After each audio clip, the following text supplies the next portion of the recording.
the opening parts of the film also has this real and quite warm sense of hope. They'll be reunited, the war end pretty soon. And then eventually, when that hope is ripped away towards the end, it's even more heartbreaking because of that. And you really kind of feel her sense of despair, and it really builds subtly but surely up to the point of her suicide.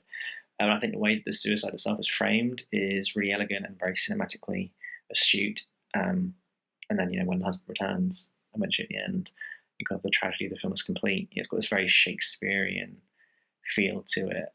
It's almost like a modern day Romeo and Juliet sort of thing that really kind of definitely explores some of the sort of emotional damage that war can wreak, which is really interesting. Classic, like war, war torn lovers, like writing letters, um, and one of those films. And I think what this film does well, I'm always a fan of when films like establish a pattern, like a repetitive pattern that creates an expectation in the audience, and then you break the pattern and break our expectations and reveal something new because just by the fact that you broke the pattern, like it's like sending letters, getting letters, and then the mailbox is empty, and like the impact that that has on the audience just by seeing that.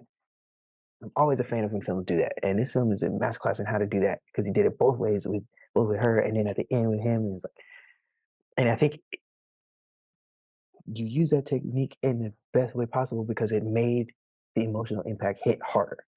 This depicts of what happens to a relationship between an artist and a musician when the attack on Ukraine hits, between Russia and between the radio reports and the love letters. We are left to watch the devastation of his wife being left behind for the sake of war. The cat meows only emphasize the tragedy that takes place here. We watch her photograph these moments, sending her beloved a kiss. It's as if she's composed the notes that we're listening to as music plays in the background. A sense of sadness forms here. We see spiral staircases as the camera pans down. We see her go down them. She tries to keep up the spirits of her routine, and it's a lovely artistic expression. We're hit with bad news, and she's now left with this empty mailbox, and the fate of her husband's life is unknown. When she receives all of her letters that have been returned, it seals her devastation and demise, and we meet her in the center of the spiral, her rock bottom, and it's presumed her tolls take the best of her, as we're left with this very long, quiet scene. Well, not so quiet. The cat cries as all of the letters are scattered about the room with the window wide open. Months later, we are met with the discovery that her husband is actually alive in Shakespearean fashion. He returns home and gets a snapshot of his last remaining moments before his world is changed once again. This piece only touches the surface of what wives at war go through and struggle with while these issues are at bay. Really cool shots here. I think some of the camera shots that I really liked were in the church.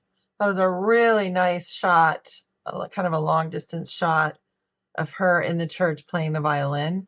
And then I also liked the nice staircase shot from above showing the staircase.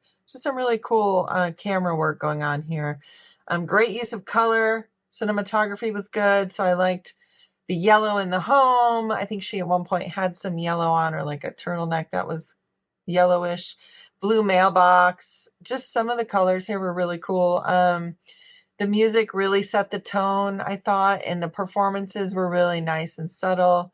Really no dialogue here, just the writing and the evolution of time with the different scenes. And the whole not knowing that she was going through, not knowing what happened, if he was alive or not alive when his letters stopped showing up in the mailbox, and then hers were forwarded back to her. Really nice wardrobe too, by the way. I love the wardrobe.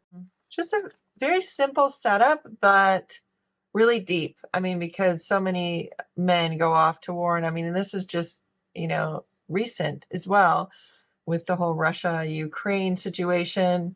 So really sad when he comes back and he's about to walk in and she's not going to be there. But I love too the end where he's about to go in and he turns and faces the camera, and then it's a photograph taken of him, and then the ending credits. I thought that was really unique. The radio being the kind of best way to get information, because then there was no dialogue. It was just the information the radio announcer was giving, which I thought was really well done because you didn't need anything else. And then between that and the different, just not even shots themselves, but the different setups that they had and how much color they used was so well done and really vibrant.